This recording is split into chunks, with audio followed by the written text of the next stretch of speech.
Hello, second grade. Today we are going to be continuing our learning about ecosystems. First of all, let's review from last class. An ecosystem is a community of living and non-living organisms in their environment. These living and non-living organisms interact with each other to survive in their ecosystem. Remember, there are many different types of ecosystems. We talked about a lot of different kinds last class. For example, there are forests, marine, tundra, and deserts. Can you think of any other ones that we might have talked about?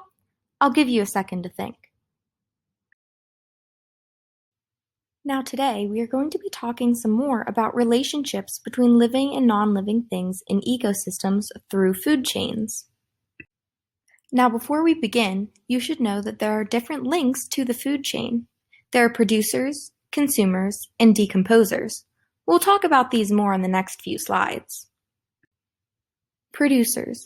These are plants that produce energy for the ecosystem through photosynthesis. They also take water and nutrients from the soil.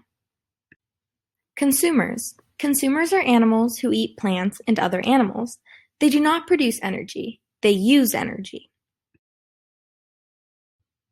Decomposers. These are things that eat decaying matter, such as dead plants or animals. They put nutrients back into the soil for plants to eat. Worms, bacteria, and fungi are examples of decomposers. Let's take a look at this food chain. We start off with grass. The zebra would then eat the grass. After that, the lion may hunt and eat the zebra. In this case, the grass is a producer, and the zebra and lion are both consumers. Let's take a look at another one.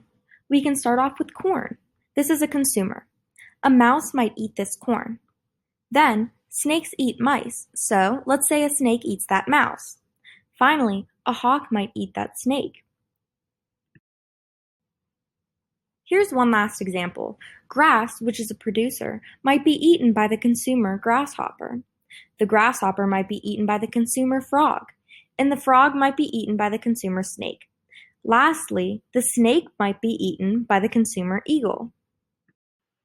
Here's your homework. Reflect on what you've learned today. Think about the different types of food chains that we looked at. Finally, draw or make your own food chain with at least 3 pictures of objects. In our next class, we will be making our very own ecosystems on Scratch. Lastly, please join the class Kahoot so we can all reflect on our learning from today.